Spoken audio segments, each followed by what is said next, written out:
A continuación, usted escuchará una enseñanza ofrecida en la Iglesia Presbiteriana Reformada El Redentor.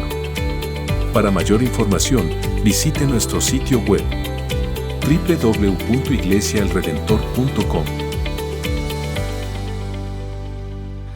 Es muy frecuente en nuestra casa que desde mi oficina yo puedo escuchar a Nicole hablando por teléfono. Y de vez en cuando yo trato de interpretar de qué es la conversación, cuál es el tema de su conversación.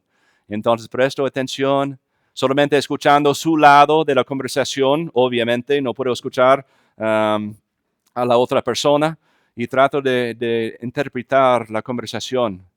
Y de vez en cuando también yo necesito susurrarle también, Nicole, ¿quién es? Y ella me dice, es esa persona. Y yo sigo tratando de interpretar la conversación de qué están hablando.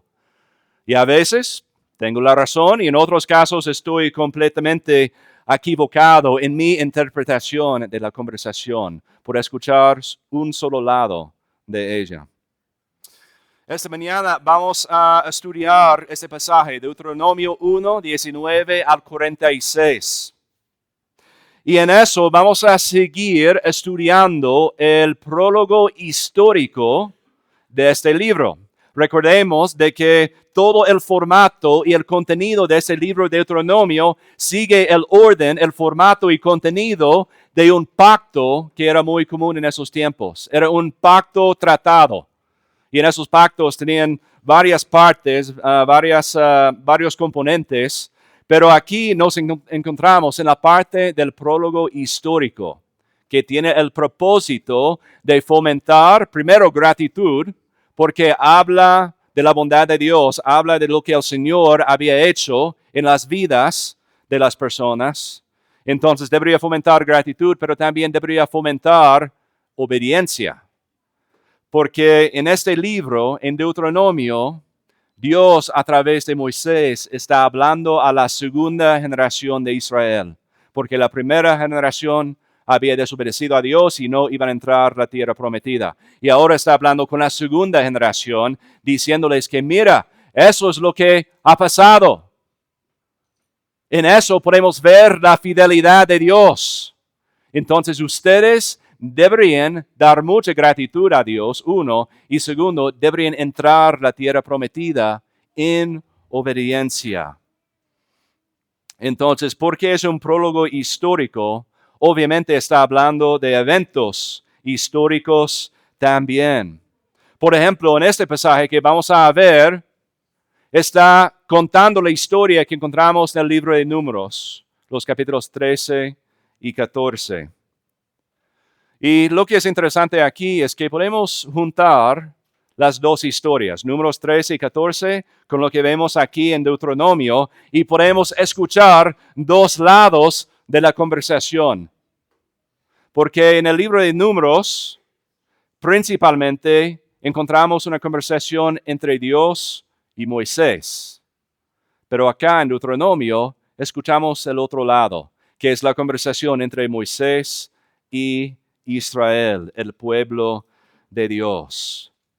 Y lo que encontramos aquí no es una conversación agradable, realmente. Es una conversación un poquito incómoda, realmente. Hay mucho de, yo dije eso, ustedes dijeron eso, Dios dijo eso, y realmente es algo muy incómodo. Y a través de esta conversación, podemos reconocer de que las palabras tienen mucho poder. Las palabras tienen el poder para bendecir, para construir, para fortalecer, pero también las palabras tienen el poder de destruir y maldecir. Y también las palabras pueden ser distorsionadas.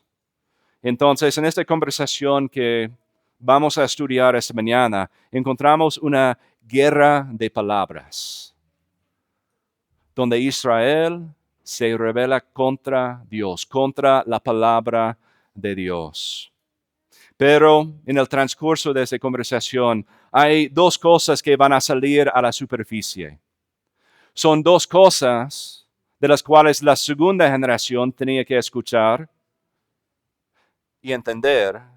Y también son dos cosas que tú y yo deberíamos entender también. ¿Y cuáles son esas dos cosas?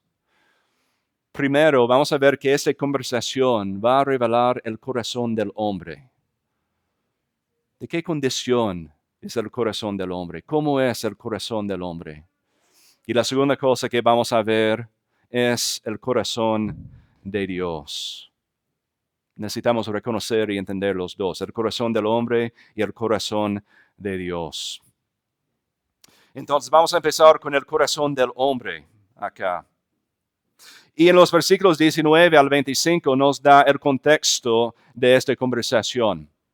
Es decir, que la primera generación había salido de Horeb, y Horeb es otro nombre para la región donde está Monte Sinaí. Entonces ellos habían salido de allí y han llegado a otra región, a otro lugar que se llama Cades Barnea. Y aún en ese nombre donde están hay mucha importancia, hay mucho significado en el nombre, porque Cades Barnea significa tierra sagrada de peregrinaje. Porque el Señor usaba ese lugar para la santificación de su pueblo. Era un peregrinaje para Israel, pero para su bien, para su favor, para su bendición. Y allí encontramos un mandato muy claro en el versículo 21. Moisés dice, mira Israel, el Señor tu Dios ha puesto la tierra delante de ti. Sube, toma posesión de ella, como el Señor, el Dios de tus padres, te ha dicho. No temas ni te acobardes. Y esa palabra, sube, es muy importante. ¿Qué significa esa palabra? Normalmente en el Antiguo Testamento, cuando encontramos esa palabra subir, significa una de dos cosas. Uno es ir a la batalla. Es decir, que el ejército tiene que entrar en la batalla, en la guerra que está ocurriendo. O la otra referencia tiene que ver con el templo. Si uno sube, significa que están subiendo al templo para entrar a la presencia de Dios. Y encontramos esa palabra subir 9 veces en este pasaje. Y es muy importante, ¿no? Y esa es la pregunta. Israel, ¿vas a subir? ¿Vas a caminar por fe? ¿Vas a obedecer a Dios? Y realmente eso es la pregunta de todo el Antiguo Testamento. La pregunta del Antiguo Testamento es, debido a la caída de hombre, ¿quién va a subir? ¿Quién va a pelear en la batalla, en la guerra? ¿Quién puede entrar a la presencia de Dios en el templo? Entonces todo el Antiguo Testamento está llegando a esa respuesta que encontramos en el Nuevo Testamento. Y la respuesta es Jesús. Y es por esa razón que el Antiguo Testamento termina con esa palabra, subir. Pero quiero animarles a asistir a las clases de pactología porque vamos a estudiar ese tema más. Pero aquí la pregunta es para la segunda generación de Israel. Escuchando lo que pasó con la primera generación, ¿ustedes van a subir? ¿Ustedes van a entrar en obediencia a la tierra prometida? Entonces el mandato es muy claro. Hay que subir, hay que entrar la tierra. Pero en eso, Israel tenía una idea. Porque no enviamos a espías. Y ellos pueden entrar a esa tierra y pueden regresar y contarnos de cómo es la situación ahí. Hay mucha gente, no sé, deberíamos tener mucho miedo o es un buen lugar o qué deberíamos hacer. Y aquí es importante que reconozcamos que estamos escuchando dos lados de una conversación. Porque en Números 13 y 14 parece que la idea de enviar a espías era la idea de Dios. Pero acá parece que es la idea de Israel. Tenemos dos lados de la conversación. Pero ¿cómo podemos entenderlo? ¿Es una contradicción? No, probablemente lo que pasó es que Israel quería enviar espías. Probablemente por muchas dudas que tenían. Creo que no estamos listos para entrar a la tierra todavía, entonces mejor que enviemos a los espías. Y ellos pueden informarnos de lo que deberíamos hacer como próximo paso. Y Dios, sabiendo de la debilidad del hombre, Él confirmó y afirmó la decisión. Sí, ellos pueden enviar a los espías, si es lo que quieren. No sabemos exactamente, pero podemos estar seguros de esto, de que el Señor usaba la experiencia de los espías para la santificación de su pueblo. ¿Qué quiere decir eso? Significa de que Israel iba a escuchar de lo bueno de la tierra prometida. Ellos van a recibir mucha información. Es una buena tierra. Hay mucho fruto de leche, de miel. Es un lugar magnífico. Y eso es cierto. Pero también los espías les iban a informar de los riesgos, de las amenazas que están ahí en la tierra prometida también. Entonces era un lugar de prueba porque Israel iba a escuchar de lo bueno y de lo malo y tendrían que decidir, ¿vamos a seguir adelante o vamos a quedarnos? Porque lo malo que leemos allí está en el versículo 28, en la segunda parte de ese versículo, ¿no? El pueblo es más grande y más alto que nosotros. Las ciudades son grandes y fortificadas hasta el cielo. Y además vimos allí a los hijos de Anac. No sabemos quiénes son, pero parece que son hombres muy poderosos, muy altos, muy grandes. Entonces ellos tienen una decisión. ¿Vamos a obedecer reconociendo lo bueno y lo malo o vamos a desobedecer el mandato de Dios? Quizás ustedes hayan visto ese gráfico, esa imagen que tiene dos líneas. Hay una línea que representa la gloria de Dios y hay otra línea que representa el pecado, la corrupción del hombre, ¿no? Y el punto de ese gráfico es para mostrar de que al reconocer la gloria de nuestro Dios, su santidad y también nuestro pecado, hay una brecha, ¿no? Porque la gloria sigue creciendo y también nuestro entendimiento de nuestra corrupción sigue bajando, digamos. Pero en esa brecha es la cruz de Cristo. Solo la cruz nos puede entender y nos puede resolver de ese problema de una brecha entre la gloria, la santidad de Dios y nuestro pecado. Y creo que podemos aplicar ese gráfico a lo que encontramos en este texto, pensando en el futuro. Es decir, que debemos reconocer lo bueno que está en Dios, de las promesas de Él. Podemos estar seguros en el pacto que tenemos con Él. Pero también reconocemos los riesgos de seguirle. Reconocemos las amenazas de este mundo. Porque seguir a Cristo es llevar una cruz. Y en esas líneas, con las promesas de Dios y los riesgos, también allí en esa brecha encontramos que es nuestra esperanza. Y nuestra esperanza puede crecer al reconocer esas cosas. Pero nos deja con la misma pregunta.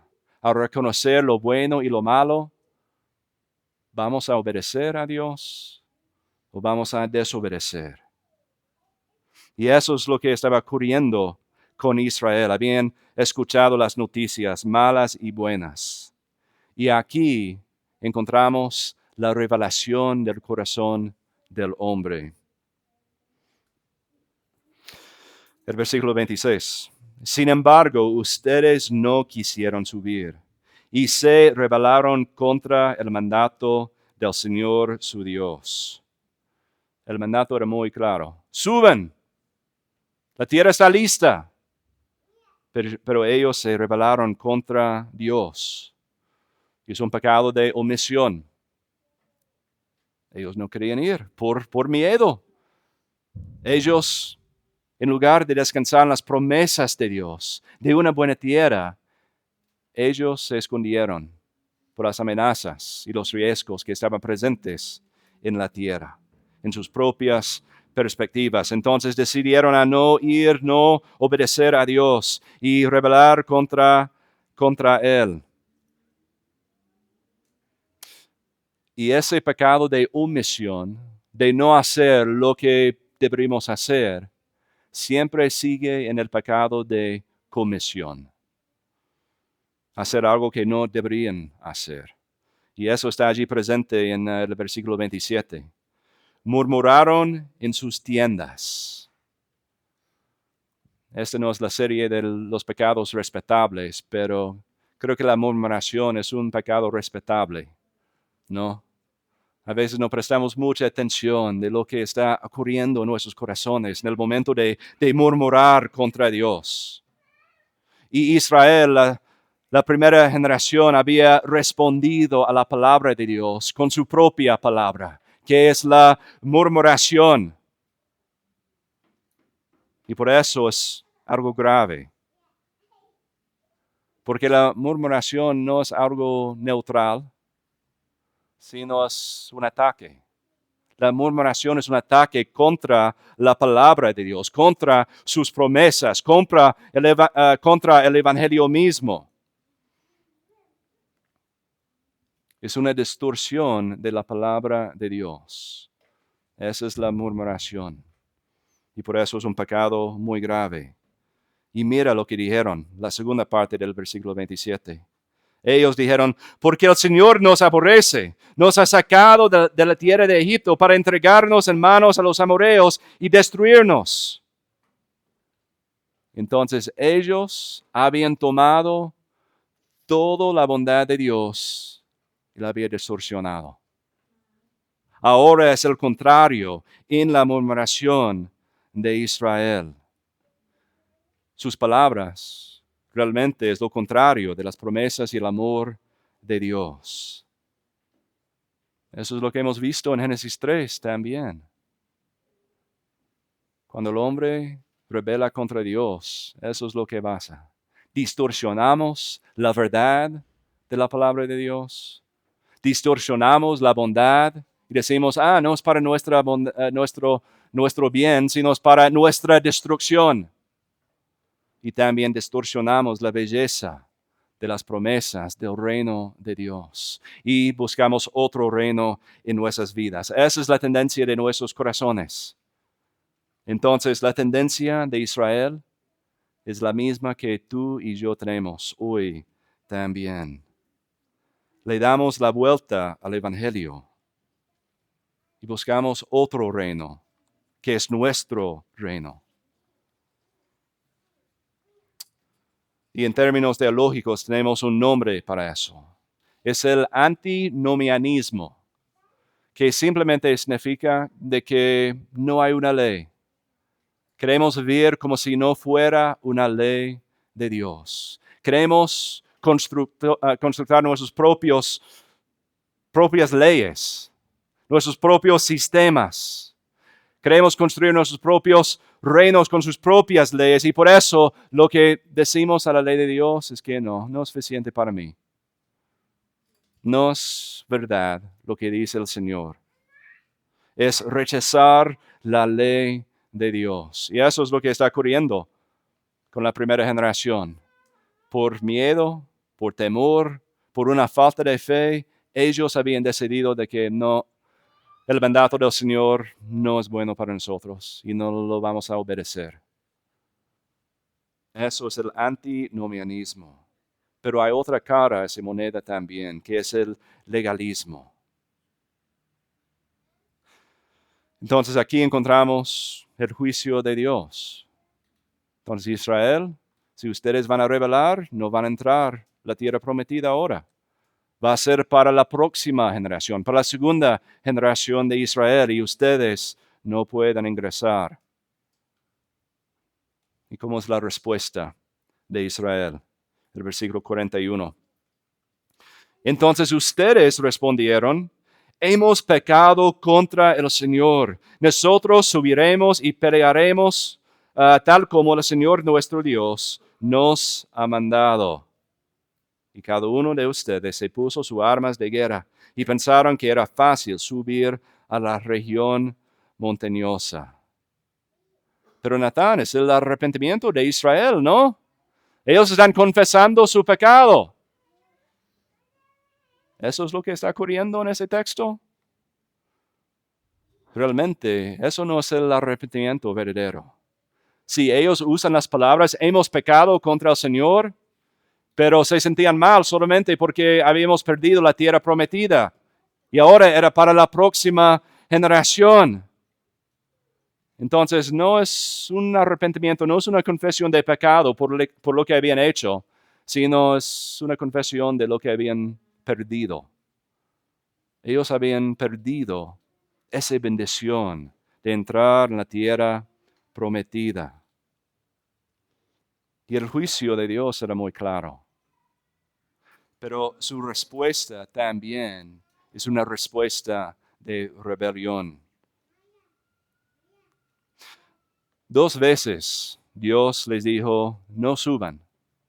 Antes de su decisión de entrar en la tierra prometida y también después. 2 veces ellos habían escuchado el mandamiento que no deberían entrar a la tierra por su rebelión y por su pecado.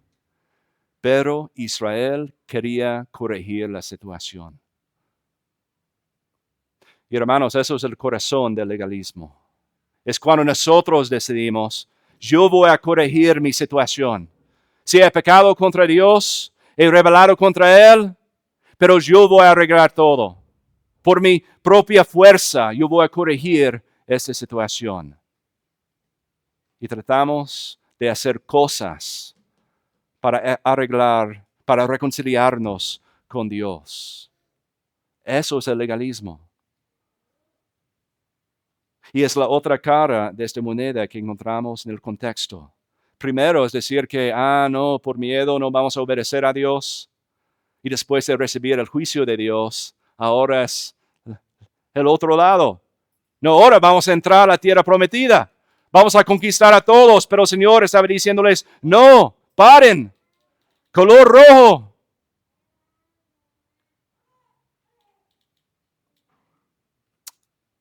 Y en eso encontramos de que el Señor no nos deja con malas noticias en este texto, porque podríamos leer las faltas del pecado de la primera generación de Israel y pensar que somos iguales. No deberíamos entrar a la tierra, no deberíamos entrar al reino de Dios. No me merezco eso, pero la palabra de Dios no nos deja allí, sino tenemos que ver el segundo punto de este texto, que es ver el corazón de Dios. Y en un sentido ya hemos visto una parte de la gracia de Dios en este texto hace 15 días. Es decir, que allí leemos de la promesa de Dios, de que la tierra, esa promesa está sellada en un pacto, en un juramento que Dios hizo con Abraham. Pero llegamos aquí en este texto y tenemos que reconocer que el centro de este texto es el corazón de Dios. Este pasaje es para mostrarnos el corazón de Dios y lo vemos en 2 maneras. Primero, podemos ver la fidelidad de Dios en el pasado, en los versículos 29 al 33. Y segundo, podemos ver el corazón de Dios a través de sus promesas para el futuro, en los versículos 34 al 40. Y quizás podrían decirme, pero Natán, esos versos están hablando del juicio de Dios. Es decir, que al ver el corazón de Dios solamente deberíamos hablar de su juicio, de su ira por el pecado del ser humano. En un sentido, sí. Allí encontramos el juicio de Dios, porque Dios es justo. Dios es un Dios de justicia, pero también es un Dios misericordioso, un Dios de la gracia. Y encontramos eso por medio de varios ejemplos en el pasaje. Primero, ellos habían recibido el juicio de Dios, pero la misericordia en ese juicio es que ellos no iban a entrar a la tierra prometida. Pero es un poquito raro, ¿no? Parece como un juicio, como un castigo sobre todo. Pero fue así en Génesis 3 también. Adán y Eva fueron expulsados del huerto, pero era para su bien, para que no comieran del árbol de la vida y seguir en esa condición pecaminosa, en esa condición caída para siempre. Entonces fueron botados del huerto para que pudieran ser redimidos por Dios y santificados. Y eso es lo que está ocurriendo acá también. El Señor no le permite que la primera generación de Israel entre en la tierra prometida porque primero necesitaban ser santificados. Y en eso el segundo ejemplo de la gracia de Dios es que Dios provee un mediador para ellos. En la primera generación, Moisés era el mediador entre el pueblo de Dios y Dios, entre el rey y su pueblo. Pero Moisés no iba a entrar a la tierra prometida con ellos. Moisés iba a ver la tierra prometida de una distancia, de encima de un monte, pero no iba a ingresar. Pero aquí en el texto encontramos la promesa de otro mediador acá. En ese grupo de espías, habían 12, había 2 espías que eran fieles a la palabra y las promesas del Señor. Caleb y Josué. Y lo que es interesante es que en este texto, en esas promesas, Dios le dijo de que Caleb, él va a ingresar a la tierra prometida con su familia. Él era el representante para su familia y por eso toda su familia iba a ingresar a la tierra prometida. Pero notemos la diferencia con Josué. Josué era fiel y por su fidelidad no solamente él iba a entrar a la tierra prometida, sino también todo Israel. Es decir, que la segunda generación es salva a través de Josué como mediador del pueblo de Israel. Y por eso llegamos al libro de Josué y esa es la historia. Josué como mediador después de Moisés, dirigiendo, guiando a la segunda generación al entrar a la tierra. Iglesia, hay una necesidad de un mediador. No es por casualidad, no es una coincidencia que llegamos al Nuevo Testamento y encontramos el nacimiento de un bebé que se llamaba Jesús, que es el mismo nombre como Josué. Josué es la forma en hebreo, Jesús es la forma en griego, pero es el mismo nombre.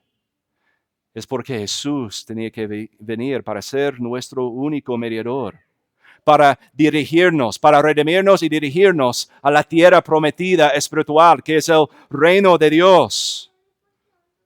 Porque vez tras vez encontramos la necesidad de un redentor, de un mediador. Y en este caso, la promesa es que Josué iba a guiarles. Es el segundo ejemplo de la misericordia de Dios en este texto, mostrando el corazón de Dios. Pero el tercer ejemplo que encontramos es que Dios se queda con ellos. Dios no abandona a su pueblo. No abandona a su gente, a sus hijos. Dios le dijo a Israel, no suban. Y pensamos en eso y pensamos, parece un castigo fuerte.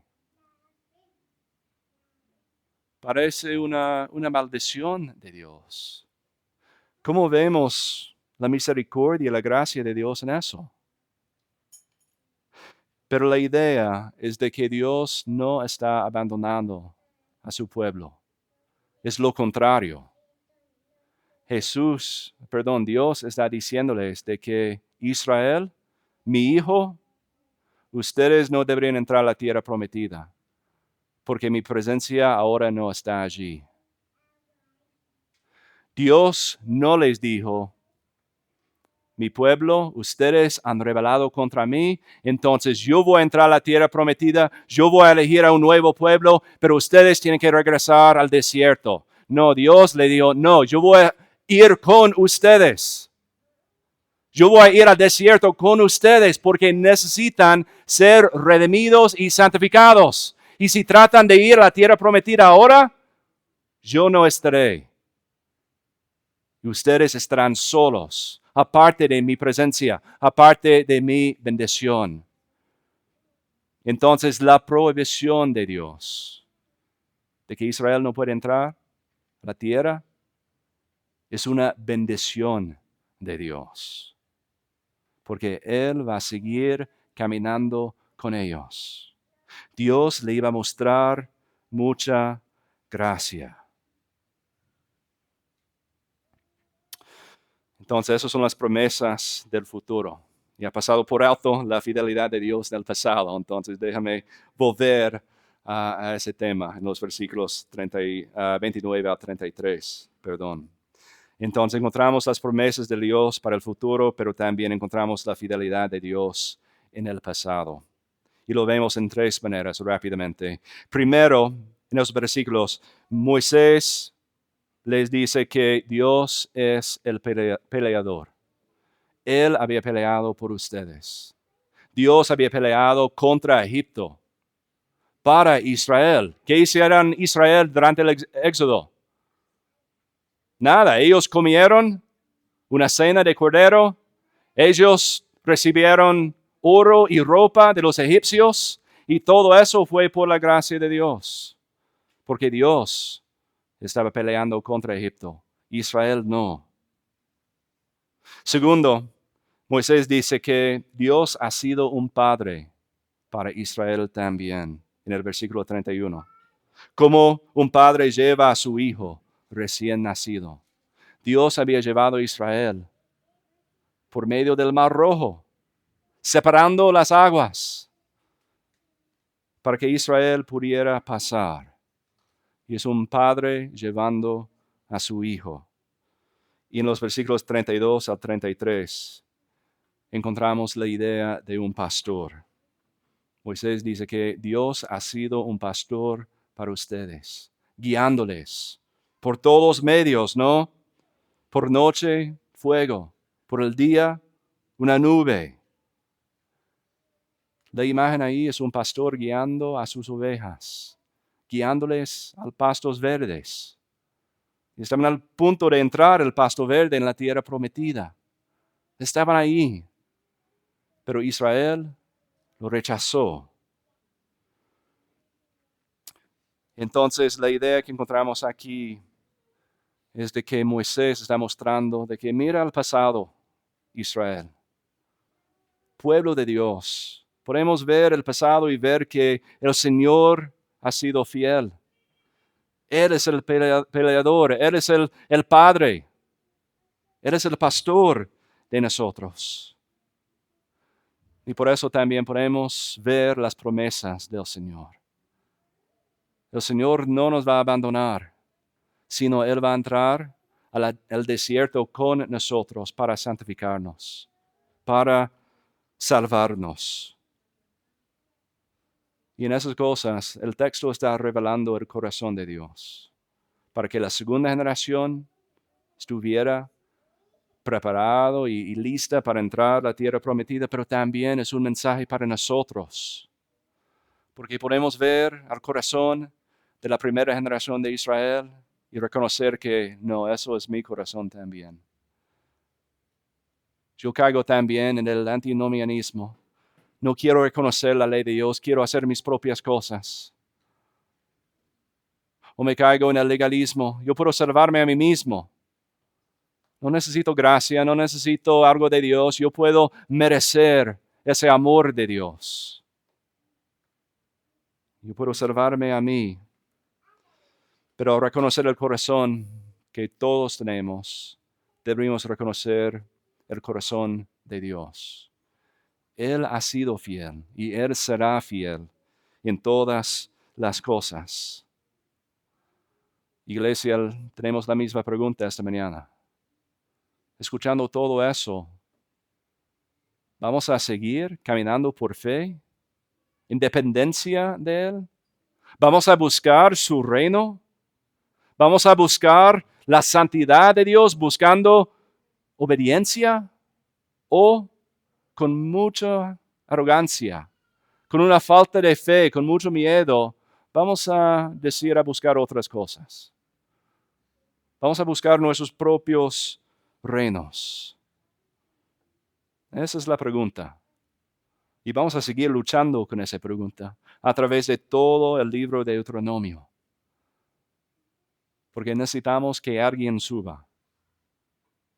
Y no es uno de nosotros, sino es alguien que ya ha subido, el Señor Jesucristo. Él subió en una cruz para conquistar al enemigo. Él subió en una cruz, fue clavado en una cruz para que tú y yo pudiéramos estar en la presencia de Dios, reconciliados con Dios. Entonces, como la segunda generación de Israel, vamos a seguir luchando con esas ideas, porque tenemos que tomar una decisión también. Se seca la hierba, se marchita la flor, pero la palabra de Dios permanece para siempre. Para mayor información, visite nuestro sitio web www.iglesiaelredentor.com.